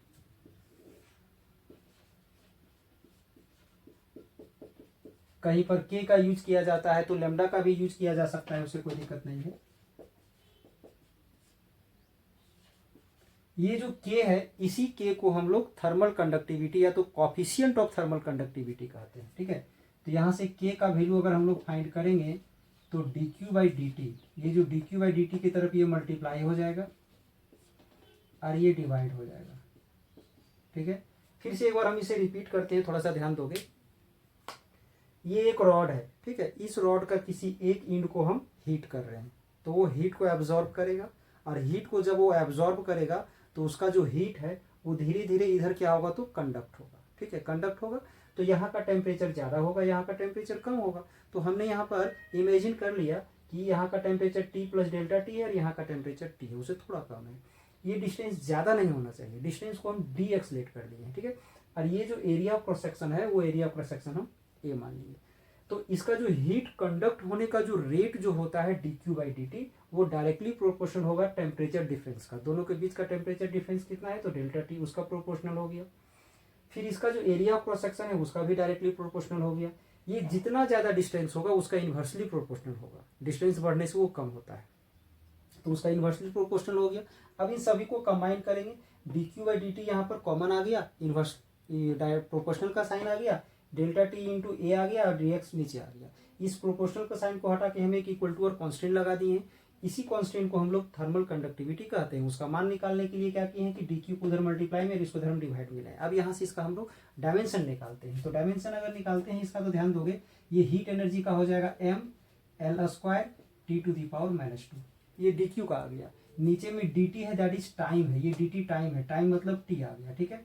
अब डी एक्स लेंथ है तो एल हो गया, ये एरिया है तो एल स्क्वायर हो गया, डेल्टा टी टेम्परेचर है तो केल्विन हो गया, ठीक है। अब इसे सॉल्व करोगे, एल स्क्वायर से एल स्क्वायर कैंसिल हो जाएगा तो बच जाएगा एम, यहाँ एल बच गया, ये टी का पावर -2 में ये टी का पावर 1 जाके यहाँ -1 हो जाएगा तो टी का पावर -3 हो जाएगा, के का पावर यहाँ 1 है ऊपर चला जाएगा तो -1 हो जाएगा, ठीक है। ये आ गया हमारा डायमेंशन ऑफ थर्मल कंडक्टिविटी। यानी 31 का आंसर क्या हो जाएगा, तो इसका आंसर हो जाएगा बी नंबर, ठीक है। 31 का आंसर बी नंबर हो जाएगा, ठीक है। अब आगे ध्यान दोगे, कंप्लीट करोगे जल्दी से इसे।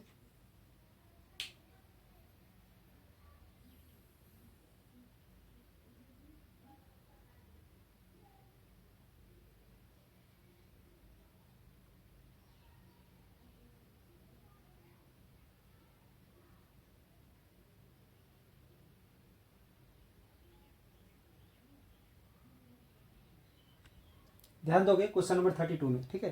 तो क्वेश्चन नंबर 32 क्या है, ध्यान दोगे। A body cools in 7 minutes from 60 to 40। एक बॉडी है जो 7 मिनट में, फर्स्ट 7 मिनट में उसका टेम्परेचर ठंडा होने के बाद 60 टू 40 डिग्री सेल्सियस हो जाता है, ठीक है। अब वहां के बाद then what is the temperature in next 7 minutes. पहले 7 मिनट का कंडीशन दिया हुआ है। अब जब वो ठंडा होकर 40 डिग्री सेल्सियस हो चुका है, वहां से आगे का 7 मिनट के बाद क्या होगा, ठीक है। मान लो कि शुरू में उसका टेम्परेचर 60 डिग्री था, ठीक है। 7 मिनट के बाद उसका टेम्परेचर हो जाता है 40 डिग्री सेल्सियस 7 मिनट के बाद। अब जब 40 डिग्री सेल्सियस 60 से 40 जब हो जाता है, 60 से 40 जब हो जाता है, 40 होने के बाद फिर अगले 7 मिनट में उसके बाद उसका टेम्परेचर क्या होगा। तो इसमें हम लोग फॉर्मूला अप्लाई करेंगे, न्यूटन्स लॉ ऑफ कूलिंग, ठीक है। ध्यान दोगे, इसमें फॉर्मूला अप्लाई करोगे Newton's law of cooling by Newton's law of cooling.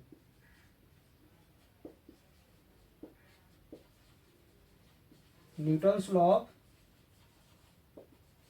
Cooling. तो न्यूटन्स लॉ ऑफ कूलिंग में आप लोग पढ़े होंगे D T by D T equal to minus K और टी माइनस टी एस होता है, ठीक है। ये जो डी टी बाई टी है टेम्परेचर डिक्रीज करने का रेट है, ठीक है।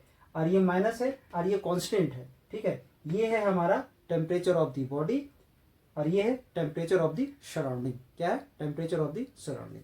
अब इसे अगर हम लोग इंटीग्रेट करेंगे,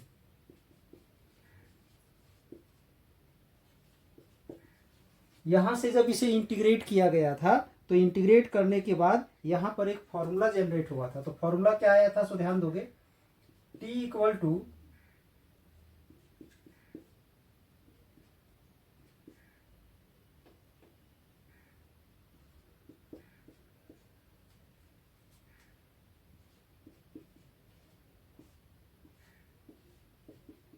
ये आया था सॉल्व करने के बाद, ठीक है। ये कंप्लीट सॉल्व करने के बाद ये रिजल्ट आया होगा। अब यहां पर हम लोग इसी इक्वेशन में हम लोग क्या करेंगे, तो प्रॉपर्टी को अप्लाई करेंगे।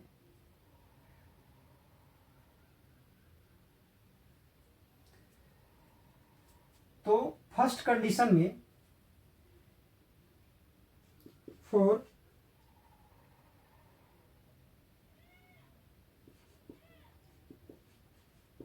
फर्स्ट 7 मिनट, पहले 7 मिनट के लिए इसकी जगह पर टेम्परेचर कितना हो जाएगा।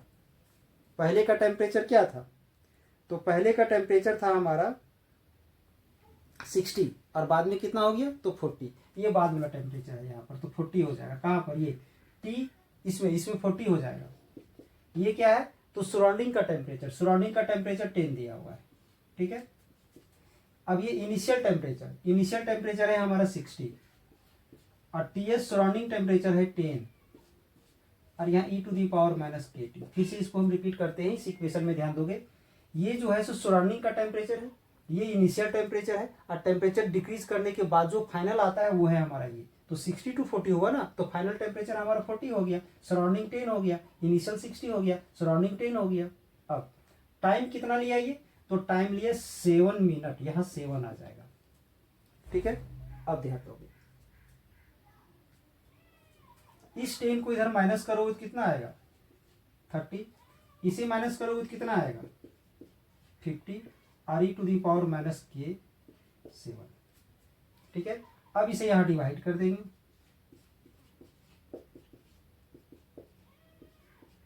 कैंसिल होकर कितना हो जाएगा इसका, तो 3/5 क्या आ गया, तो 3/5 आ गया।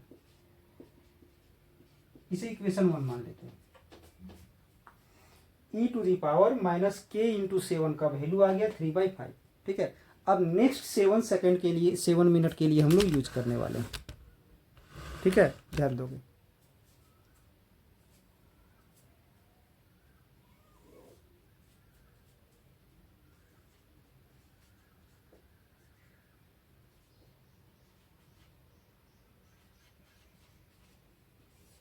नेक्स्ट 7 मिनट के लिए हम लोग यूज करने वाले हैं, तो इसी कंडीशन में नेक्स्ट 7 मिनट के लिए यूज करने वाले हैं, तो इसको हम यही चीज रहने देते हैं। ध्यान दोगे, सराउंडिंग का टेम्परेचर तो वही होगा 10 प्लस इनिशियल अब कौन हो जाएगा, पहले 7 मिनट के लिए इनिशियल था मेरा 60, ठीक है, और फाइनल टेम्परेचर मेरा 40 हो गया, डिक्रीज हो गई। बट अब अगले 7 मिनट के लिए इनिशियल मेरा 40 हो जाएगा, इनिशियल जो है सो 40 हो जाएगा। तो यहाँ टी नॉट के जहां पर 40 ले लेंगे और यहाँ पर 10 ले लेंगे, और यहाँ पर ई माइनस के, और फिर टाइम कितना लग रहा है 7 मिनट ही लग रहा है अगले 7 मिनट के लिए, यहाँ पर 7 हो जाएगा, 10 आ गया, इसको सॉल्व करोगे तो 30 आ जाएगा, और यहाँ पर e to the power minus K 7, e to the power minus K 7 का वैल्यू 3/5 है।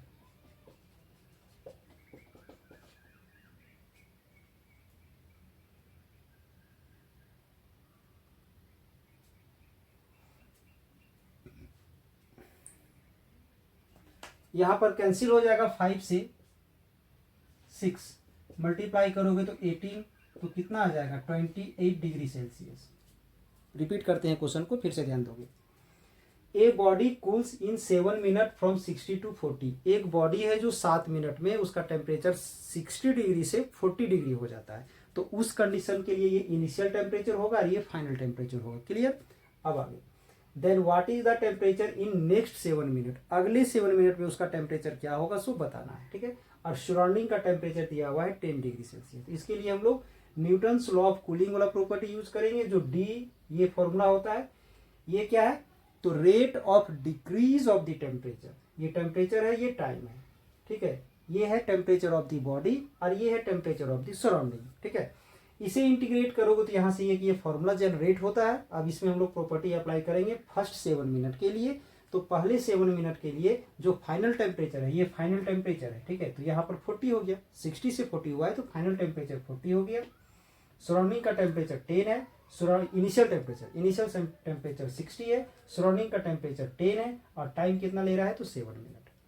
इस 10 को इधर लाके माइनस किए तो 30 हो गया, 60 में 10 माइनस किए तो 50 हो गया, इसको ऐसे ही रहने दिए, 50 को यहाँ डिवाइड कर दिए, 3/5 हो गया, e to the power minus K 7 का 3/5 हो गया।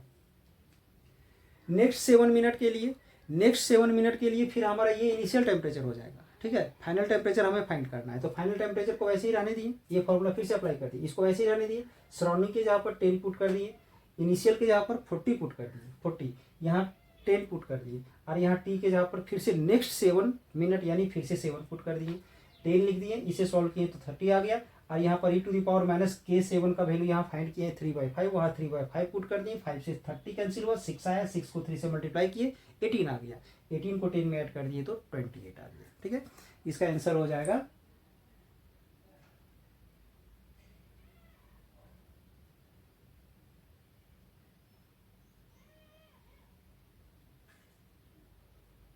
सी नंबर।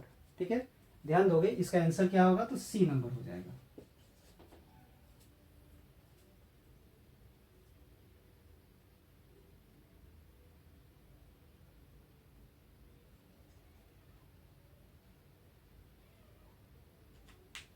कंप्लीट कर लोगे इसे।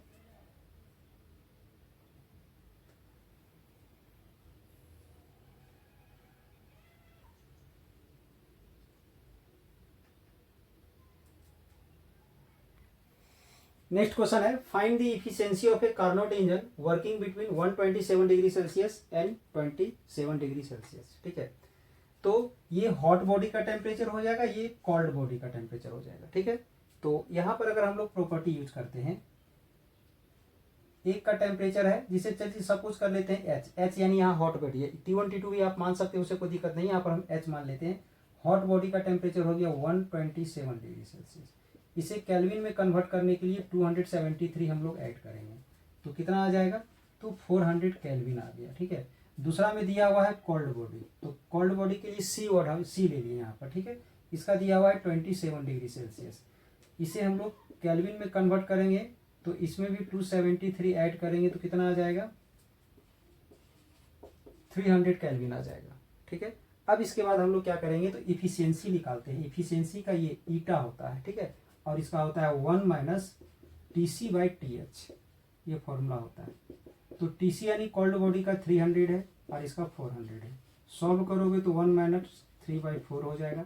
एलसीएम लेंगे तो 4 - 3 और नीचे यानी 1/4 ये आ गया। अगर परसेंटेज निकालना हो तो 100 से मल्टीप्लाई करते हैं। ठीक है, परसेंटेज ऑफ इफिशियंसी, तो उसके लिए हमको इसको क्या करना पड़ेगा तो 100 से मल्टीप्लाई करना पड़ेगा, तो कितना आ जाएगा 25%।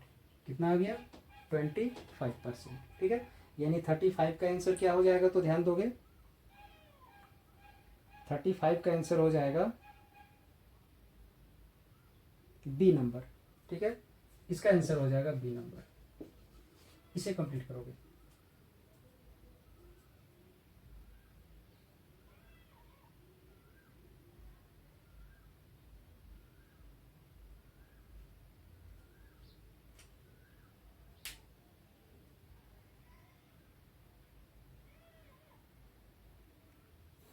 क्वेश्चन नंबर 38 में ध्यान दोगे, the equation of a simple harmonic motion, the equation of a simple harmonic motion is given by x = 10 sin 20t + 0.5। ठीक है, फाइंड फ्रीक्वेंसी, तो यहाँ पर इसका फ्रीक्वेंसी हमें फाइंड करना है। तो सबसे पहले हम लोग general equation of the simple harmonic motion देख लेते हैं।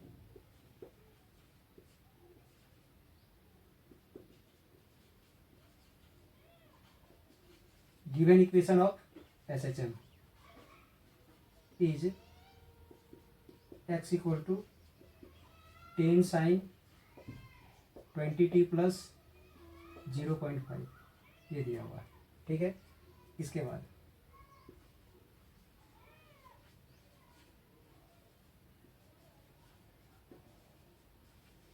जनरल इक्वेशन ऑफ SHM, तो SHM का जो जनरल इक्वेशन होता है x = a sin ωt + 5, ये होता है। ठीक है, ये गिवन इक्वेशन है, क्वेश्चन में दिया हुआ है, और हम general equation simple harmonic motion का हम लोग ये जानते हैं। ठीक है, अब इन दोनों के बीच में अगर हम लोग कंपेयर करेंगे तो कंपेयर करने से पहले ये क्या है तो एम्पलीट्यूड है। ठीक है, ये क्या है तो एंगुलर फ्रीक्वेंसी है। ठीक है, ये टाइम है, ये क्या है तो फेज डिफरेंस है। तो ऐसे ही इस क्वेश्चन में जो पूछा गया है फ्रीक्वेंसी, उसके आधार पर सिर्फ और सिर्फ हमारा ओमेगा का यूज होने वाला है। ठीक है, दोनों में कंपेयर करोगे तो ओमेगा का वैल्यू क्या आ जाएगा, ध्यान दोगे, यहाँ पर ओमेगा के जहाँ पर क्या है तो 20 है, ओमेगा के जहाँ पर क्या है तो 20। अब ये जो ओमेगा का जो वैल्यू होता है वो होता है 2πf, जिसमें से ये f क्या है तो ये लीनियर फ्रीक्वेंसी है। ठीक है, ये एंगुलर फ्रीक्वेंसी है और ये लीनियर फ्रीक्वेंसी है, इसी को हमें फाइंड करना है। तो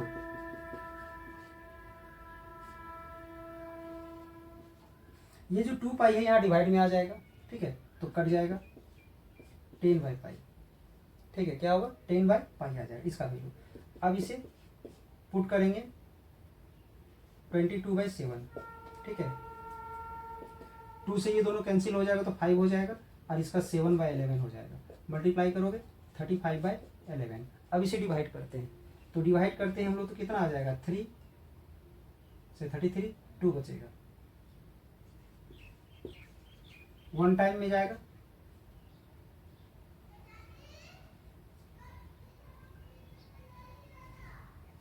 फिर 8, फिर 1, ऐसा कुछ आएगा। अब देखते हैं कि इसके आसपास में कौन सा आंसर मिलता है इसका, ठीक है, वो भी देख लेते हैं हम लोग। क्वेश्चन नंबर 38,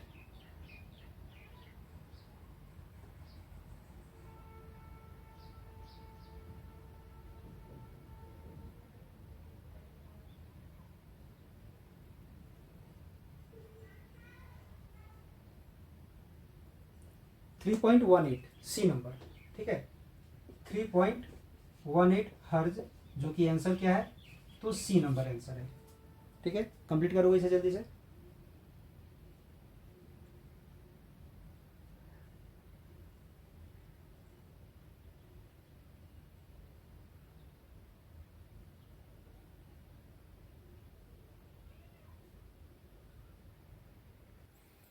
क्वेश्चन नंबर 39 में ध्यान दोगे। ए progressive wave is represented bye, एक प्रोग्रेसिव वेव है जो इस इक्वेशन से रिप्रेजेंट किया जा रहा है, तो इक्वेशन क्या है थोड़ा ध्यान दोगे।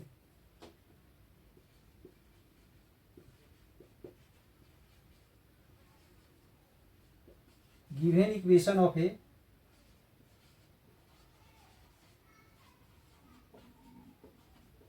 प्रोग्रेसिव वेव, प्रोग्रेसिव वेव का जो दिया हुआ इक्वेशन है उसे हम लिख लेते हैं y equal to 10 sine 100πt minus 2πx, ये दिया हुआ है, ठीक है, ये दिया हुआ इक्वेशन है, ठीक है।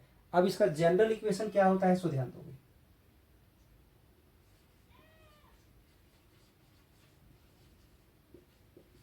General equation of A